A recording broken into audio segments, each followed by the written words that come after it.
Voici l'histoire de l'émergence du monde moderne telle qu'elle n'a encore jamais été racontée. Une perspective nouvelle qui montre comment la civilisation s'est propagée à travers le monde. Depuis l'aube de l'humanité et l'apparition des premières cités et des premiers empires, jusqu'à la croyance en un Dieu unique. Nous allons suivre l'avancée des peuples originaires du Proche-Orient. Une région extraordinaire qui, pendant des millénaires, a constitué un lien vital entre l'Asie, l'Afrique et l'Europe. Un carrefour économique, scientifique et culturel.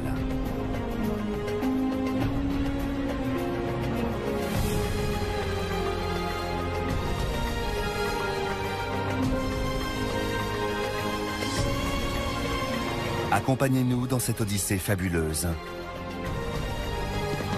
De l'Orient à l'Occident.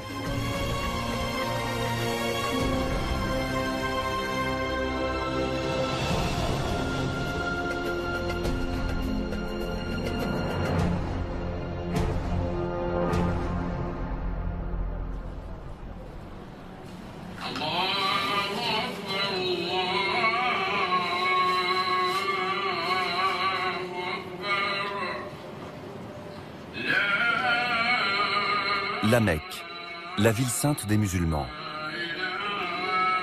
C'est là que le prophète Mahomet a vu le jour et a reçu le message d'Allah, donnant ainsi naissance à l'islam.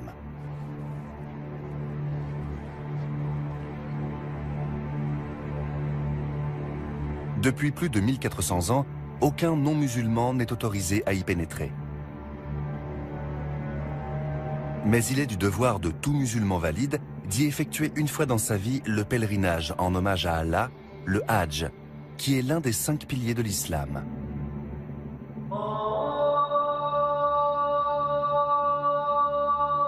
Chaque année, au cours du dernier mois du calendrier musulman, plus de 3 millions de pèlerins viennent se recueillir autour de la Kaaba, un édifice sacré qui renferme une pierre noire et indique la direction vers laquelle prier.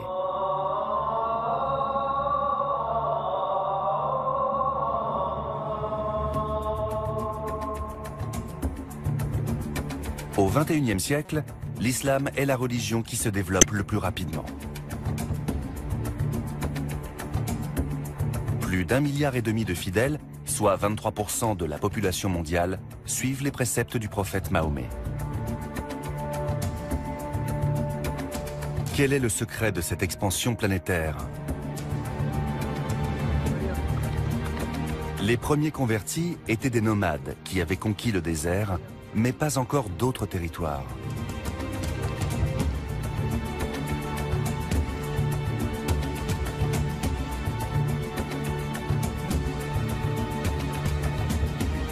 En fédérant ces tribus, l'islam n'a pas seulement transformé le Proche-Orient, mais le monde entier.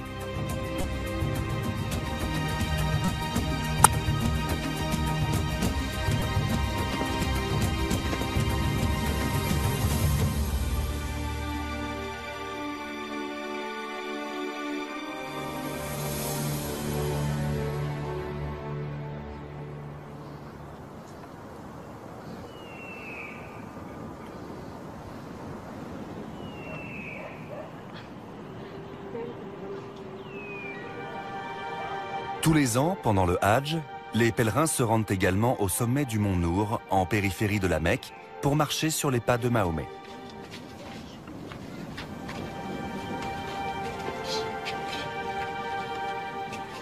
Le prophète avait 40 ans quand il est venu ici, le 27e jour du mois de Ramadan, qui précède la nuit du destin.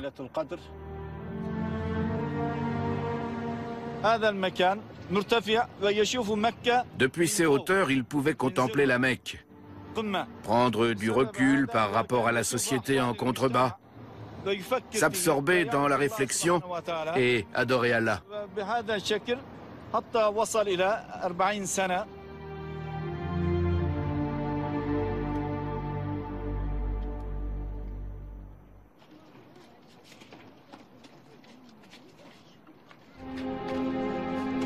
Pendant les 40 premières années de sa vie, Mahomet, simple marchand de la Mecque, est venu régulièrement sur la montagne pour réfléchir et s'évader, déçu par le mode de vie impie de ses congénères.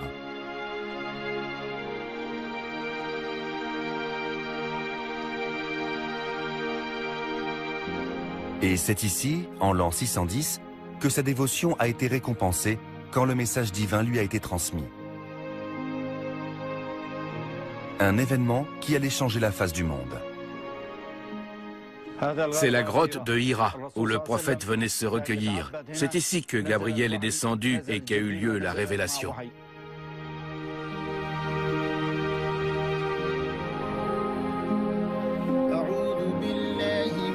Tandis que Mahomet se reposait au sommet de la montagne, l'ange Gabriel lui est apparu et lui a demandé à 3 reprises de lire.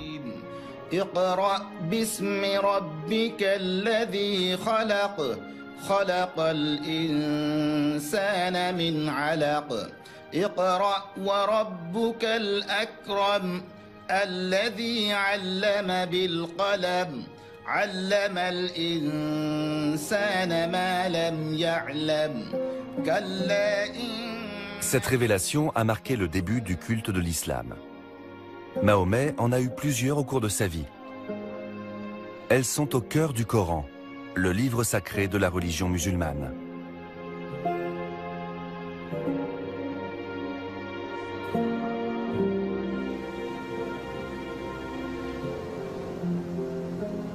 Après avoir reçu le message, le prophète s'est donné pour mission de répandre la parole divine, jetant ainsi les bases de la future union des tribus arabes.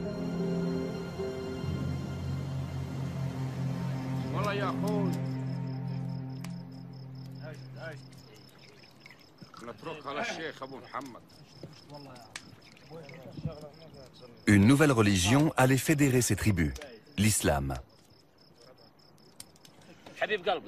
Et elle allait leur donner pour la première fois une chance de s'imposer à l'échelle mondiale.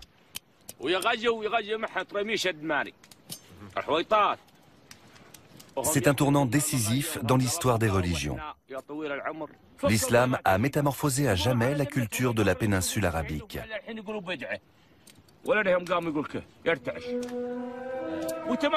Pendant des millénaires, les habitants de cette région désertique avaient vécu en groupes nomades séparés et gouvernés par des lois tribales distinctes.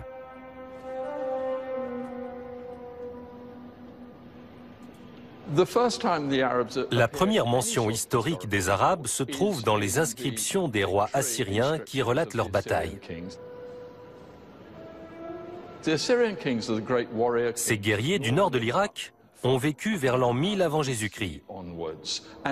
Ce qu'il y a de bien avec eux, c'est qu'ils ont élevé des monuments et fait le récit de leurs actions, avec cette écriture cunéiforme qu'on voit ici. Là, le roi Salmanassar III, environ 850 ans avant Jésus-Christ, parle de ses conquêtes, de ses alliés et de ceux qui lui ont tenu tête. Il désigne l'un d'eux sous le nom de Gindibou l'Arabe à la tête de 1000 hommes. On n'en sait pas plus, mais pour la première fois, on trouve le mot arabe.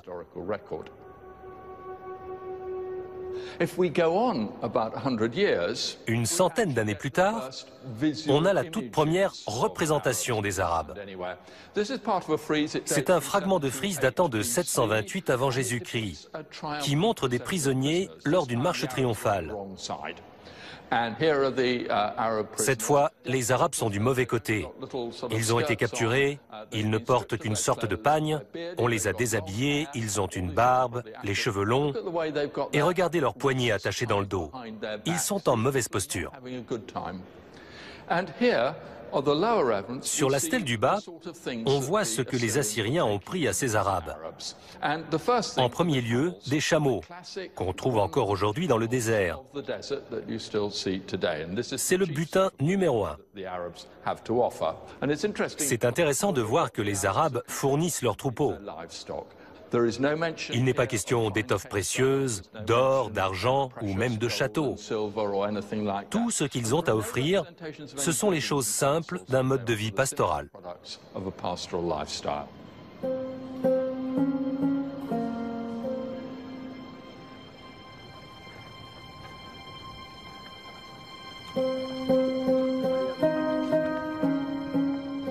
Aujourd'hui encore, certaines tribus bédouines vivent dans le désert et mènent une existence très semblable à celle de leurs ancêtres.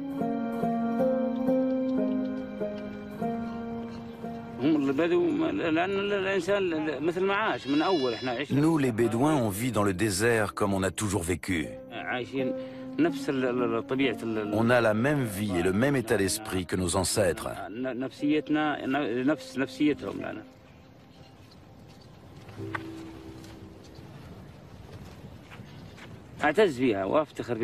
Je suis fier de ce mode de vie. On n'a pas peur parce qu'on préserve notre honneur, nos traditions, nos terres et notre identité bédouine.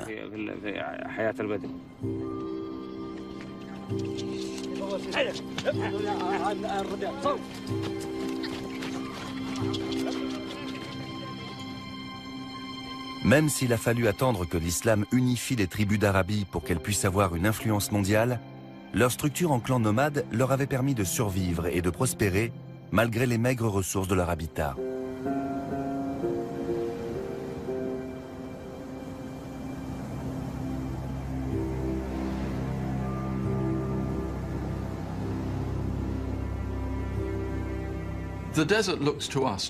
Pour nous, le désert est inhospitalier, mais pour ceux qui le connaissaient bien, il offrait des tas de possibilités. Certains ont organisé des caravanes pour le traverser et passer d'une tribu à l'autre. Ils tiraient des bénéfices de ces convois.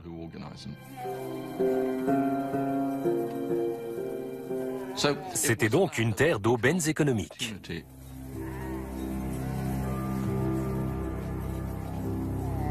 Le désert d'Arabie avait toujours été un axe majeur pour le commerce entre Orient et Occident.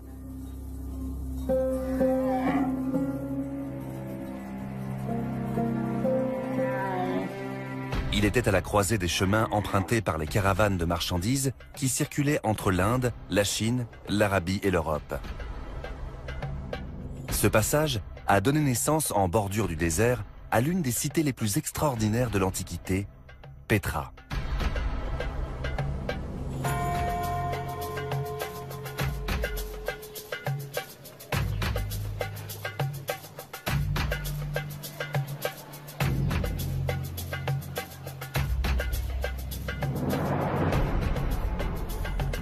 Ce qu'il en reste aujourd'hui montre que les Arabes ont su tirer parti de ce commerce lucratif et ont tenté très tôt de fonder une civilisation pérenne.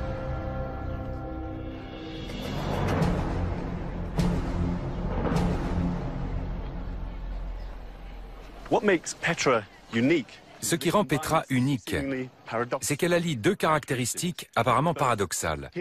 Elle est à la fois dissimulée par ce gigantesque cirque rocheux et en même temps très accessible. Côté est, une faille étroite débouche sur un carrefour de route. Elle mène vers la Syrie au nord, vers l'Irak et l'Iran à l'est, vers le Yémen au sud, mais aussi via une trouée dans la montagne vers Gaza et la mer Méditerranée à l'ouest.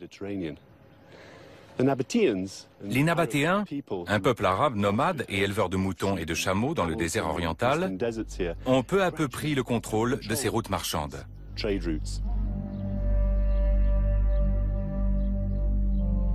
Les premières mentions des Nabatéens remontent à plus de 2300 ans. Alors qu'ils étaient encore nomades, ils ont choisi d'établir une nécropole à Pétra, où ils ont creusé plus de 800 tombeaux à même les parois de la montagne.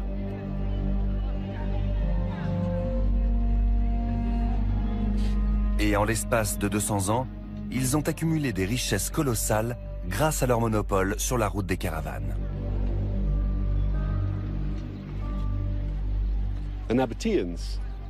Les Nabatéens ont fait fortune notamment grâce à un produit, l'encens, en provenance de la région du Yémen.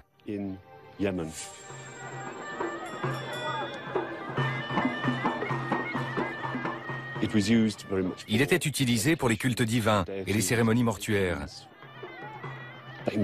On sait que Néron a fait brûler 13 kilos d'encens sur le bûcher funéraire de son épouse Popée quand elle est morte. Quand l'encens arrivait sur les marchés du bassin méditerranéen, il coûtait une fortune, 6 pièces d'or la livre. Une pièce d'or, c'était une somme qu'une personne moyenne ne pouvait même pas espérer gagner en une année. Les Nabatéens se sont fait beaucoup d'argent comme ça.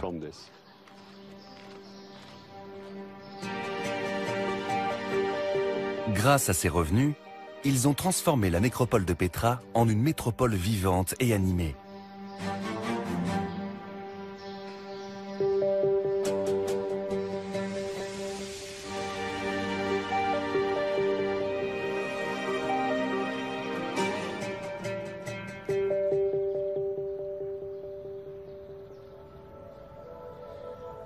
Et comme des milliers de marchands de tous horizons traversaient la ville, Pétra a adopté plusieurs caractéristiques étrangères. L'architecture allie les influences gréco-romaines, les motifs de l'Égypte de Ptolémée et le style babylonien de la Mésopotamie antique.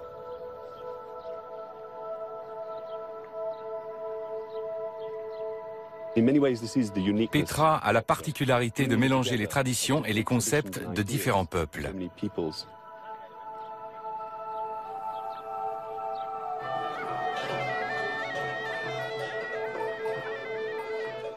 Les Nabatéens ont créé une société cosmopolite, fondée sur la diversité des cultures qu'ils rencontraient via le négoce. Ce sont les premiers Arabes à avoir bâti un empire. Mais si leur culture nomade leur a permis de conquérir le désert, ils n'ont jamais su s'imposer politiquement. Malgré leur richesse, ils n'ont jamais été les maîtres, mais toujours les serviteurs. Leur empire était commercial, mais ils n'ont jamais accédé au pouvoir.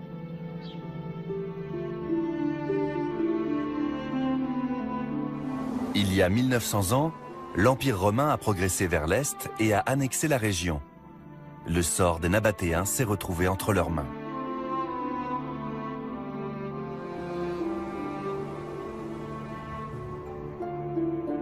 En décidant de ne plus faire passer les caravanes par Pétra, les envahisseurs ont mis un terme à la grandeur nabatéenne.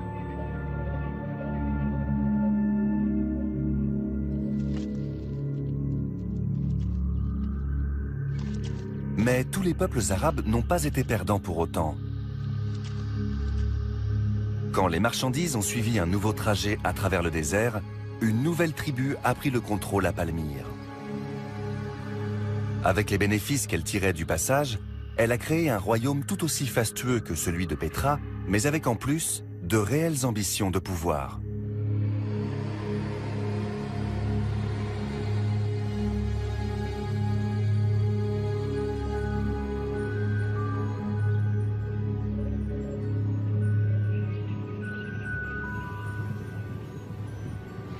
Comme Pétra, Palmyre est devenue une riche métropole avec des théâtres et des colonnades inspirés de la période hellénistique. Pour la première fois, le monde a eu un bref aperçu de ce que pouvait être un véritable empire arabe.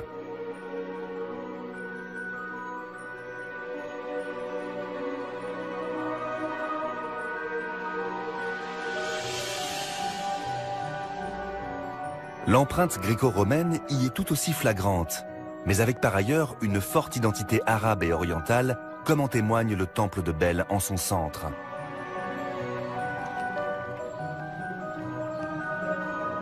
Un sanctuaire non pas dédié aux divinités grecques ou romaines, mais à un ancien dieu syrien du soleil.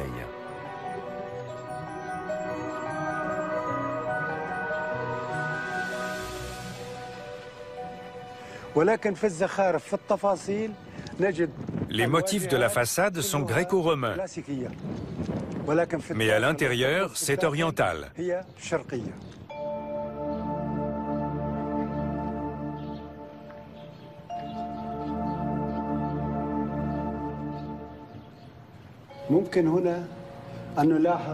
Le plafond est incroyablement ouvragé.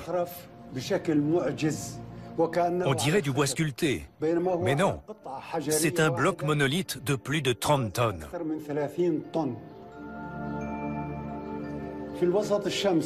Au centre, on a le soleil, qui symbolise le dieu Bel et représente la lumière et la bonté.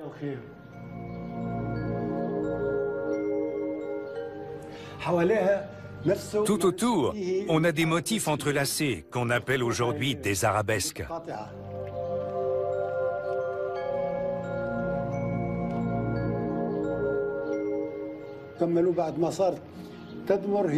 Le temple a été achevé quand Palmyre est devenue la capitale des échanges marchands. Après la destruction de Pétra par les Romains, l'ensemble des voies de communication et donc les trésors du monde entier sont passés par Palmyre. Du coup, une aristocratie de très riches négociants est apparue, ce qui explique la présence de ces édifices uniques.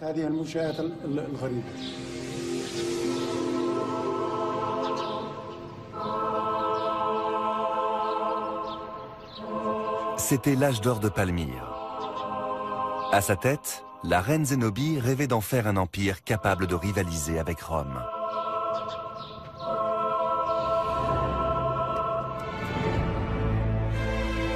Mais la souveraine a sous-estimé la détermination des puissantes légions romaines à régner en maître sur le commerce.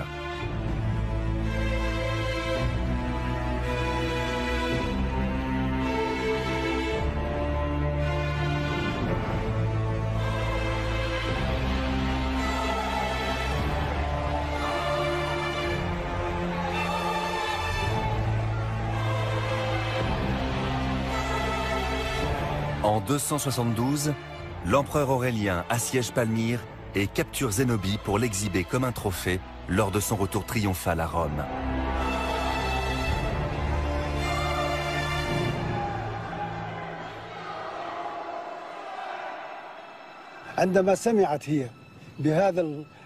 Quand elle a appris le sort terrible qui s'était abattu sur son peuple et sa cité, elle s'est suicidée en avalant le poison contenu dans sa bague.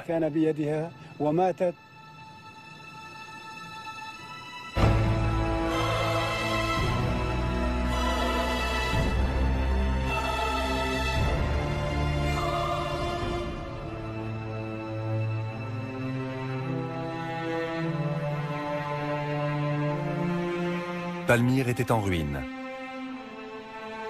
La florissante cité commerçante n'était plus.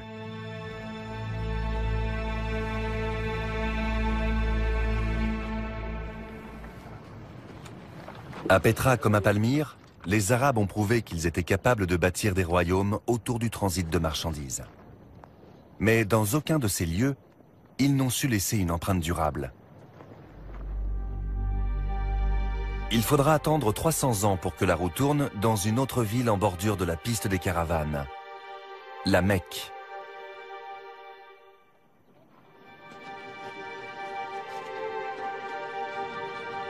En répandant la parole d'Allah, le prophète Mahomet a permis peu à peu l'unification des tribus arabes en un État islamique créé en 622.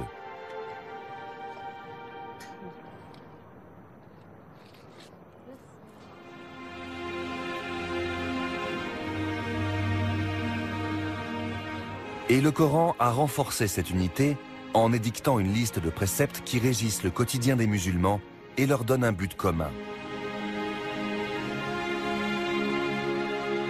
Le livre sacré repose sur les 5 piliers de l'islam.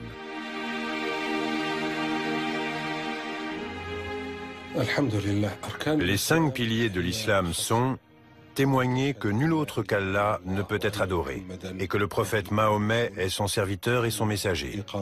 Faire ses prières, payer la zakat, l'aumône aux pauvres, observer le jeûne du Ramadan et accomplir le pèlerinage à la maison sacrée d'Allah, pour ceux qui le peuvent. En l'an 630, l'islam rassemblait un peu plus de 10 000 adeptes. Mais l'engouement allait bientôt devenir massif et mondial.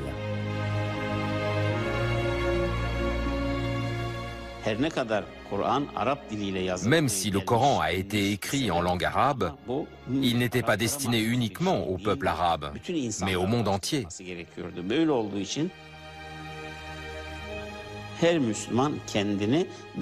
Tous les musulmans ont senti qu'ils avaient une responsabilité et ont tout fait pour expliquer et transmettre le message de l'islam.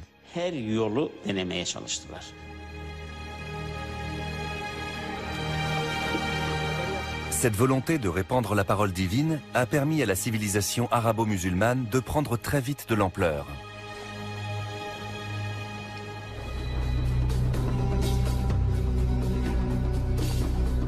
En 634, 2 ans après la mort du prophète Mahomet, les Arabes ont remporté leur première grande victoire avec la prise de Damas.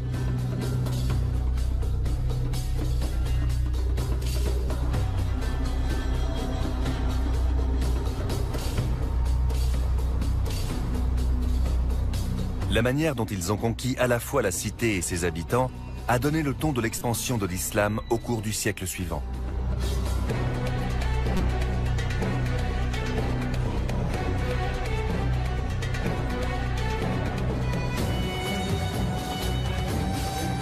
Damas est la ville qui a le peuplement humain le plus ancien.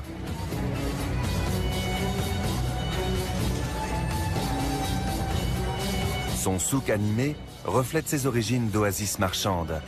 C'était la dernière étape des caravanes en provenance de la Mecque et la plaque tournante des échanges entre l'Extrême-Orient et l'Empire byzantin. Damas était considéré par les Arabes comme le grand marché, la cité prospère.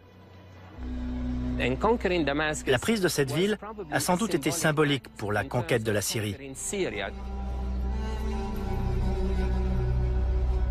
Les troupes musulmanes se sont massées aux portes de la ville.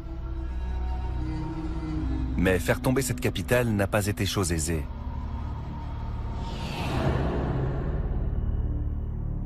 Douze ans seulement après la naissance de l'État islamique, l'armée arabo-musulmane était encore fragile.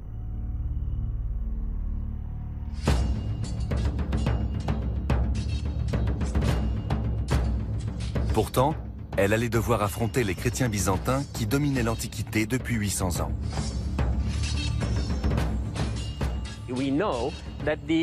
On sait que l'armée arabe qui est venue en Syrie était composée de 12 000 soldats mal équipés. Ils n'avaient pas assez de chevaux ni d'épées.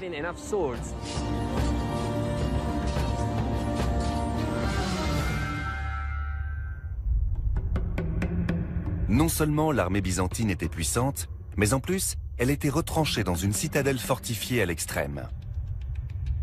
Les généraux arabes étaient divisés sur la façon de procéder. Certains voulaient employer la force, d'autres négocier.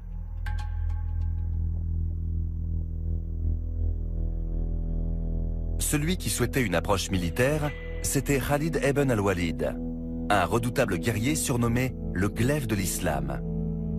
Il a décidé d'assiéger la porte orientale.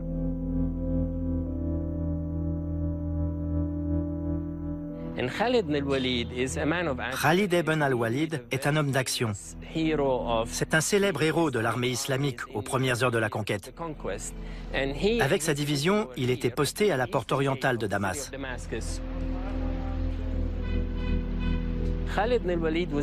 Il tenait absolument à prendre la ville à la force de l'épée. Mais tandis qu'il se préparait à donner l'assaut par l'Est, le général Abu Abaïd al-Jarrah avait une autre stratégie.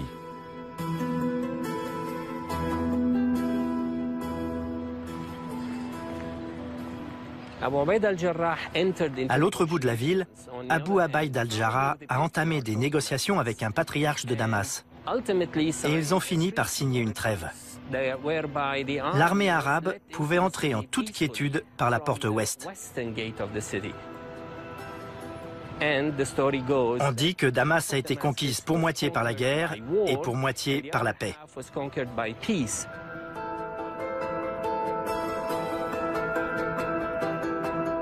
Cette cité antique, longtemps sous la coupe des Byzantins, la force la plus puissante de l'Occident, était désormais aux mains des Arabes d'Orient.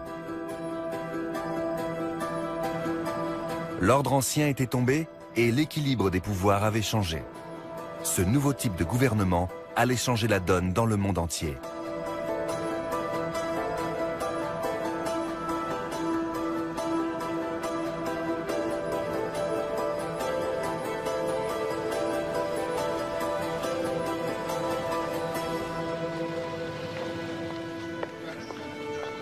Même si la propagation de l'islam était une des motivations de leur conquête, les musulmans n'ont pas imposé leurs croyances aux habitants de Damas, pour la plupart chrétiens.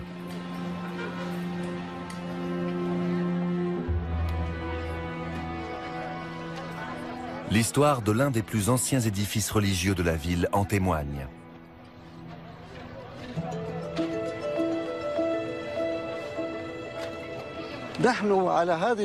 Ici, il y avait un marché tout autour d'un temple romain. Et à l'intérieur du temple, il y avait la cella, c'est-à-dire le sanctuaire. Ce mur est l'enceinte du temple romain.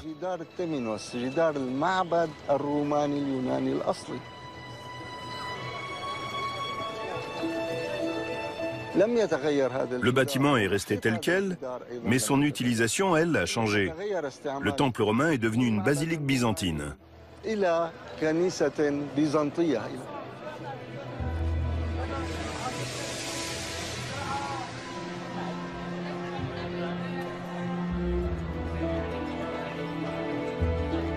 Quand les musulmans ont conquis la ville au 7e siècle, ils n'ont pas tout de suite fait de l'église la mosquée des Omeyyades que l'on peut voir aujourd'hui. Pendant plusieurs décennies, les musulmans ont partagé ce lieu de culte avec les chrétiens.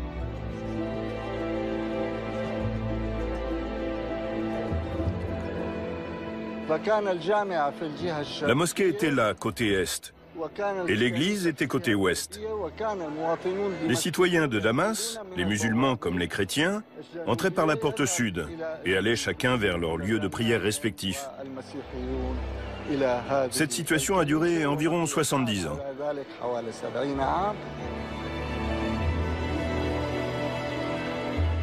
L'invasion arabe à Damas a été marquée par deux choses. Une grande puissance militaire et une tolérance à la fois religieuse et culturelle. Ce sont deux éléments qu'on retrouve dans la suite de leur progression, même lorsqu'ils jettent leur dévolu sur une autre ville importante de la région. Jérusalem avait une valeur stratégique moindre, mais une forte signification religieuse pour tous les groupes de croyants, y compris le nouvel État islamique. D'après la tradition musulmane, c'est là que l'ange Gabriel a emmené Mahomet pour son voyage nocturne et son ascension. Le prophète y a traversé les 7 cieux, dirigé la prière devant les autres prophètes et s'est entretenu avec Dieu. Jérusalem était la 3e ville sainte après la Mecque et Médine.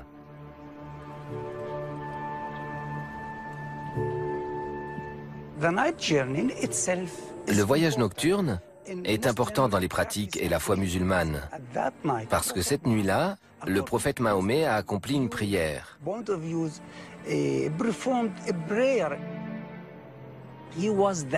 Il était l'imam, c'est-à-dire le guide de tous les grands prophètes, comme Isaac, Abraham, Jésus, Moïse.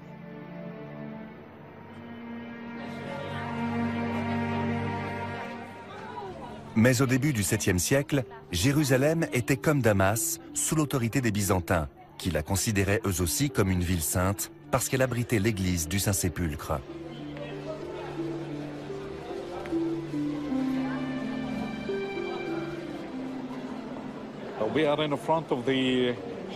Nous sommes devant l'église du Saint-Sépulcre. Pour les chrétiens, Jésus-Christ a été crucifié et enterré ici, au cœur de Jérusalem.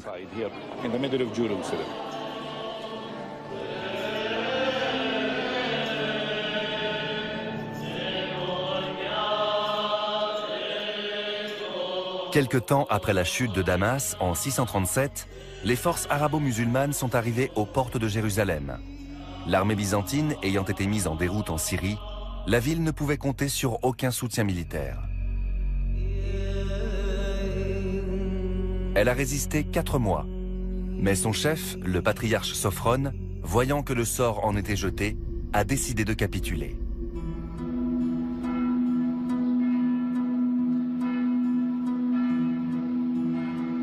C'était un risque énorme pour les chrétiens. Qu'allait-il advenir de leur ville sainte une fois qu'elle serait sous le joug des Arabes qui la revendiquaient également comme telle? Le calife Omar ibn al-Khattab, le chef de l'armée musulmane, est venu au Saint-Sépulcre parce que le patriarche voulait lui montrer l'église. Quand ça a été l'heure de la prière à Allah, le patriarche lui a proposé de prier à l'intérieur de l'église, mais le calife a refusé.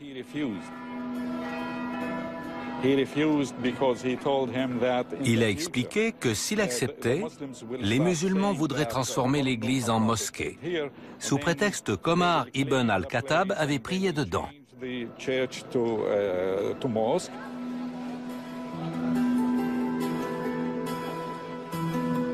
Reconnaissant l'importance de cette église pour la chrétienté, le calife Omar a décidé de trouver un autre lieu de prière.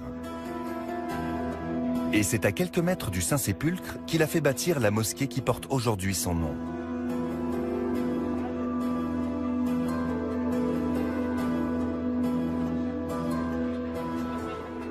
Les musulmans étaient désormais les maîtres de la ville sainte et ils ont voulu rendre hommage au site du fameux voyage nocturne du prophète.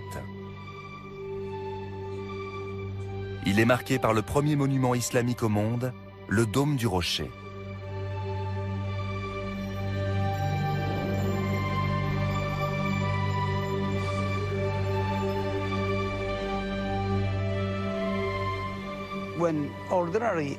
Quand les musulmans visitent le dôme du rocher, la première chose qu'ils font, c'est de prier comme l'avait fait le prophète.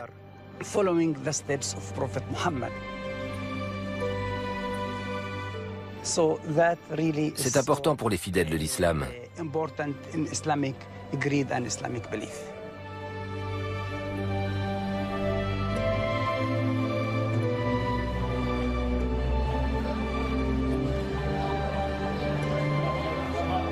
Après la conquête de Jérusalem, les chrétiens ont été autorisés à garder leurs églises et les juifs, qui avaient été bannis par les Romains et les Byzantins, ont pu réintégrer la ville.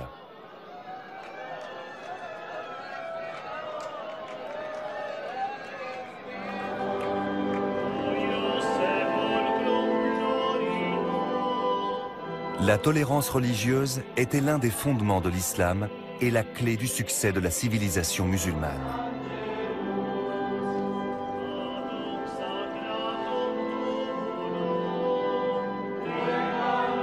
Mais la vie des non-musulmans dans le nouvel État islamique avait un prix.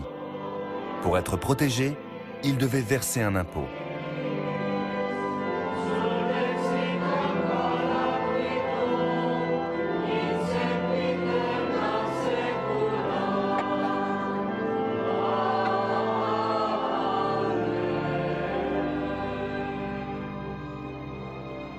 Les sommes ainsi prélevées ont permis à l'Empire de continuer à croître, mais aussi d'avoir les moyens de durer.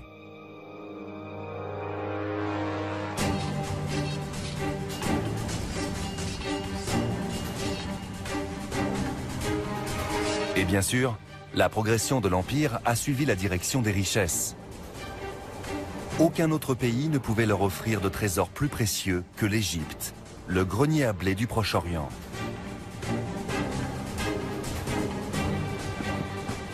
En 639, l'armée arabo-musulmane a pénétré dans le pays. Les Arabes avançaient à une vitesse extraordinaire. Ils ont rapidement pris le pouvoir sur le Nil, malgré les forteresses en place, avant de marcher sur la capitale, Alexandrie.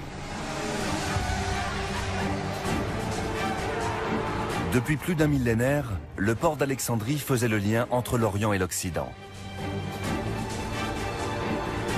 En 2 ans, l'Égypte s'est retrouvée intégralement sous domination arabe et les Byzantins ont été chassés à jamais de la région.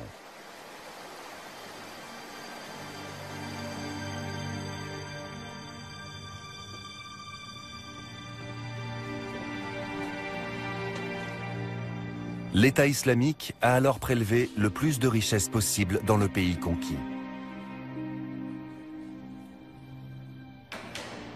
L'un des premiers édifices qu'ils ont fait bâtir n'était pas dédié au culte religieux, mais servait à calculer l'impôt et ainsi à financer leur empire.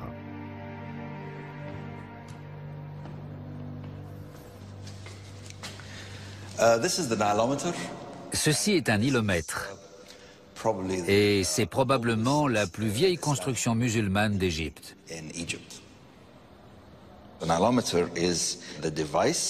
Un nilomètre est un appareil qui sert à mesurer les eaux du Nil, qui connaissait une crue tous les ans. L'eau se déversait par cet orifice et la cuve où nous sommes se remplissait. La colonne porte des indications de mesure, avec pour unité la coudée. On voit un exemple là-bas. Les gens notaient le niveau. Il fallait le vérifier chaque jour et toujours le comparer avec celui des années précédentes. Si le niveau est bon, tout va bien.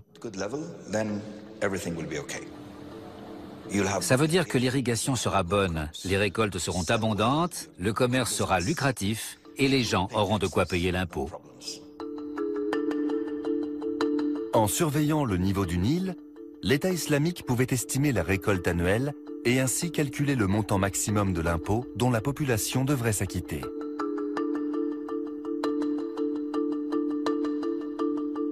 Car il n'était pas question de piller le pays. Les Arabes voulaient créer un empire durable et faire de l'Égypte le joyau de leur couronne.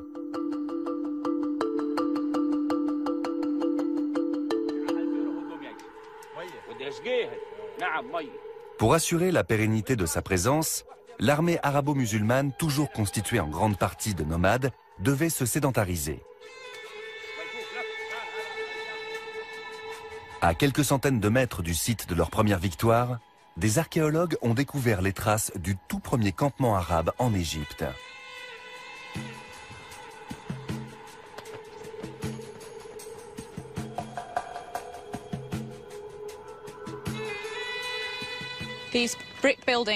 Ces vestiges de briques étaient les maisons des premiers musulmans dans la région de Fustat.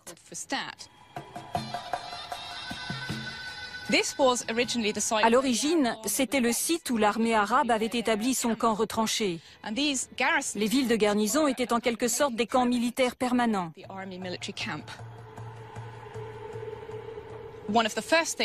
Une des premières choses qu'ils ont faites, c'est de construire une grande mosquée, indispensable pour créer un lien au sein de cette nouvelle communauté religieuse.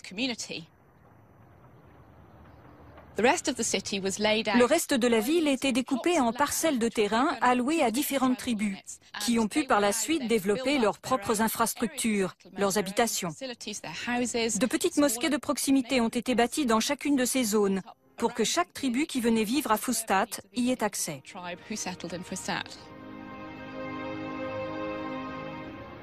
Ils se sont installés dans un nouveau lieu, sans prendre la place de personne. À notre connaissance, il n'y avait rien avant. C'est très inhabituel dans l'histoire de l'urbanisation.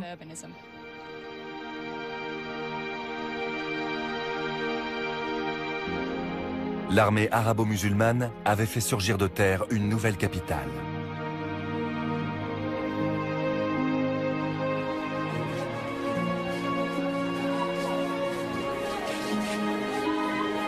Ce qui avait commencé comme le campement de quelques tribus a fini par devenir le Caire, aujourd'hui la plus grande ville arabe du monde, avec ses 1000 minarets et ses 15 millions d'habitants, pour la plupart musulmans.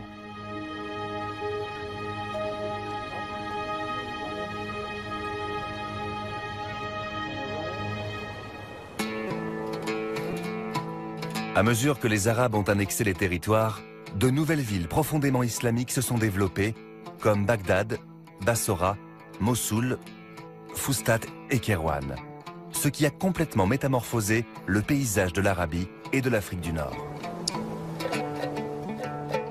Aujourd'hui encore, la disposition d'une ville comme Fès au Maroc reflète l'identité des premiers nomades qui l'ont fondée.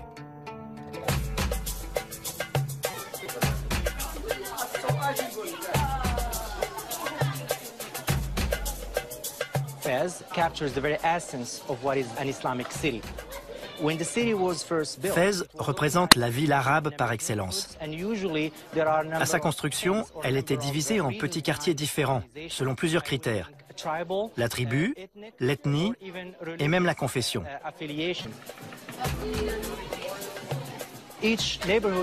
Chaque quartier était autonome en termes de commodité. Par exemple, il y avait une fontaine où les habitants pouvaient puiser leur eau, mais qui était aussi généreusement destinée aux visiteurs.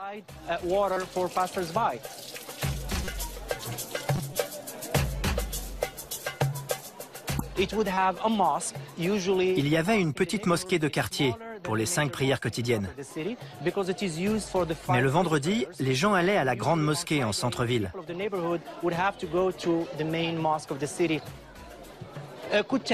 Il y avait un koutab, une sorte d'école maternelle où l'on initie les enfants aux fondements de la religion musulmane.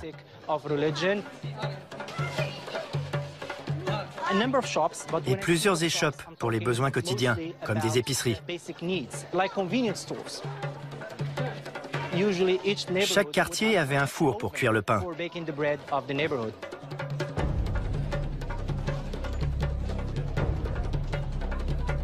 Cette structure en petites unités était caractéristique de ces nouvelles villes qui voyaient le jour dans l'Empire arabe.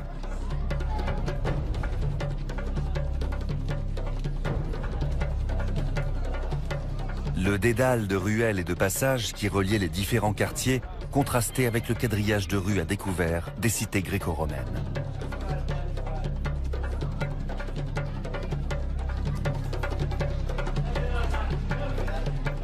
Le paysage urbain du Proche-Orient et du Maghreb avait radicalement changé.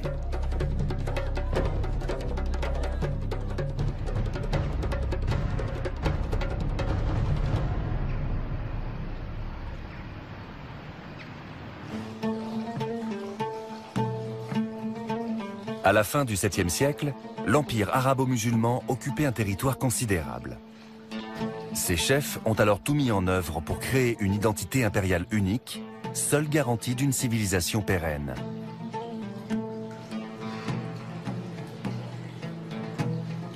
Ils ont commencé par unifier la langue. Si l'arabe avait toujours été la langue de l'islam, il n'était pas celle de l'administration. Chaque nouveau territoire conquis était jusque-là gouverné dans la langue locale. Désormais, l'arabe devenait la langue officielle de l'Empire. Aujourd'hui, il est parlé par plus de 280 millions de personnes.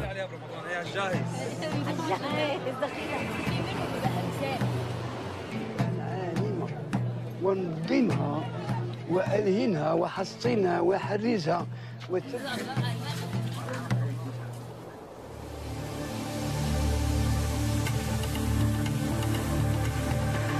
60 ans après sa naissance, l'État islamique avait diffusé sa langue, sa culture et son architecture sur une zone géographique allant de la Perse à l'Afrique du Nord.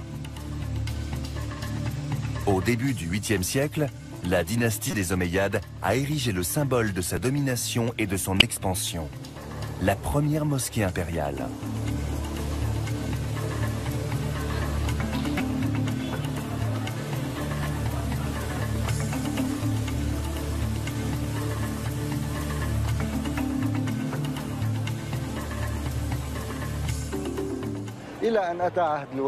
Au temps du calife Al-Walid, quand l'empire musulman s'étendait de l'océan Atlantique jusqu'en Chine, Damas était une grande capitale, avec une importante population musulmane. Alors il a fallu construire un monument imposant, qui répondrait non seulement aux besoins religieux de la ville, mais qui exprimerait aussi la puissance de l'État.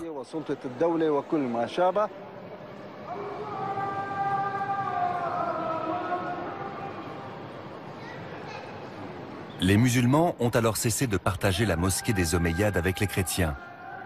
Ils leur ont attribué un autre lieu de prière et cette ancienne basilique est devenue la grande mosquée que nous connaissons aujourd'hui. Il fallait absolument construire cette mosquée. Ils n'ont pas regardé à la dépense. Et c'est devenu le prototype qui a ensuite été reproduit partout dans le monde musulman, du Proche-Orient à l'Andalousie, en passant par le Maghreb.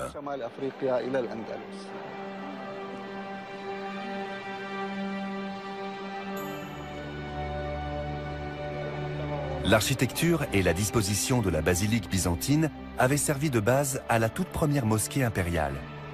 Même les motifs sur les murs en étaient inspirés.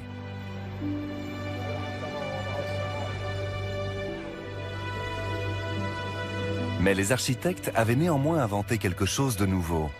Un modèle pour toutes les autres grandes mosquées à venir. Une vaste cour intérieure où les fidèles peuvent se rassembler. Des fontaines où ils peuvent procéder aux ablutions pour se purifier. Et des salles de prière tournées vers le mihrab, la niche qui indique la direction de la Mecque.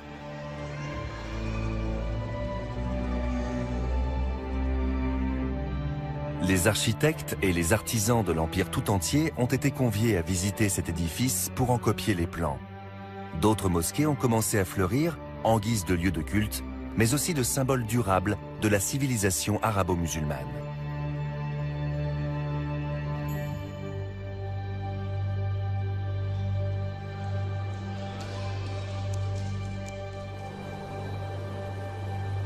Au début du 8e siècle, l'Empire recouvrait la totalité du Moyen-Orient et du Maghreb et allait poursuivre sa progression vers l'ouest. À une dizaine de kilomètres des côtes marocaines, de l'autre côté du détroit de Gibraltar, l'Espagne représentait une nouvelle frontière à conquérir pour l'armée musulmane.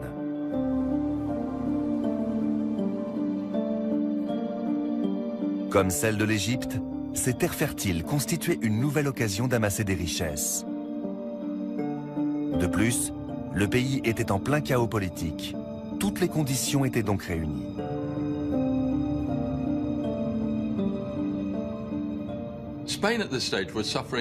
À l'époque, l'Espagne était frappée par une crise politique, de courte durée, mais une crise politique quand même. Le roi Witiza était mort et on se disputait sa succession. C'est une des raisons pour lesquelles le pays a été dépassé quand il s'est retrouvé confronté à des troupes musulmanes, pourtant en sous-effectif. En 711, l'armée arabe a conquis le sud de l'Espagne et le calife omeyyade a établi sa capitale à Cordoue, dans sa nouvelle province baptisée Al-Andalus.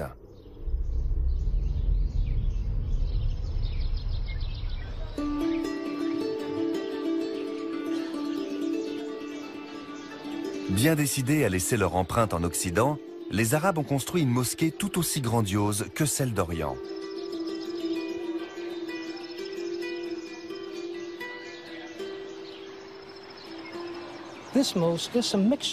C'est un mélange de la grande mosquée des Omeyyades de Damas et de la mosquée Al-Aqsa de Jérusalem, non seulement dans ses plans, mais aussi dans la façon dont elle a été construite.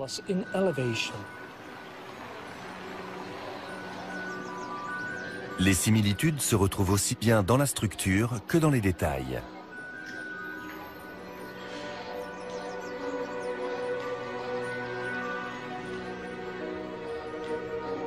Les parois de ce magnifique bâtiment sont recouvertes de mosaïques à fond d'or, comme celle de la grande mosquée de Damas.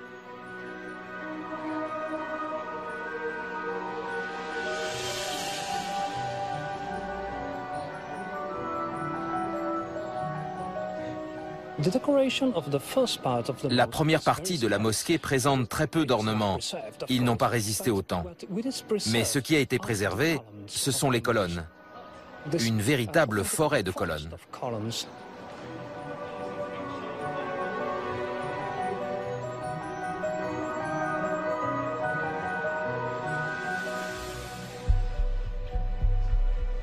Ce monument a eu un tel impact sur la population espagnole que même quand le pays est redevenu chrétien 500 ans plus tard, les catholiques ont décidé de ne pas effacer complètement le symbole de la présence musulmane.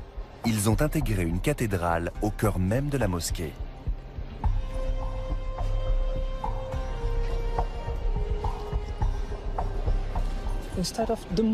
Au lieu de détruire la mosquée, ils ont construit la cathédrale à l'intérieur.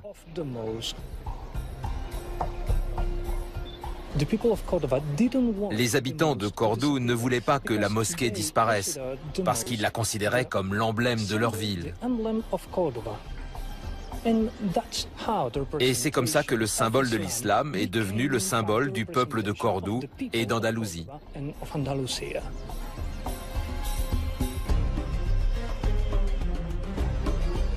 L'islam avait changé la face du monde.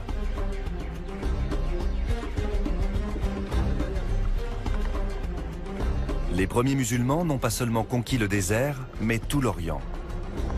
Ils n'ont pas seulement révolutionné l'Occident, mais le monde entier.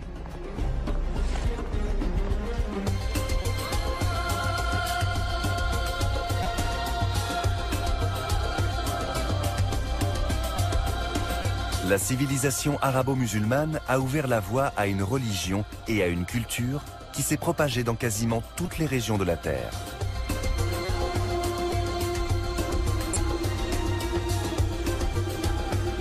Actuellement, plus d'1,5 milliard de musulmans continuent de prier en direction de la Mecque.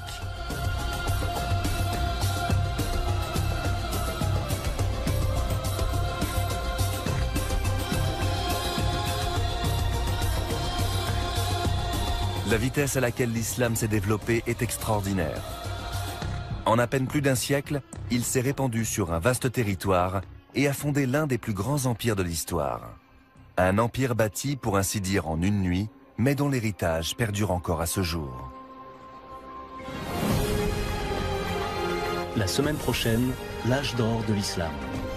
Nous verrons qu'à une époque où l'Europe était encore plongée dans l'obscurantisme, érudition et invention fleurissaient dans le monde islamique.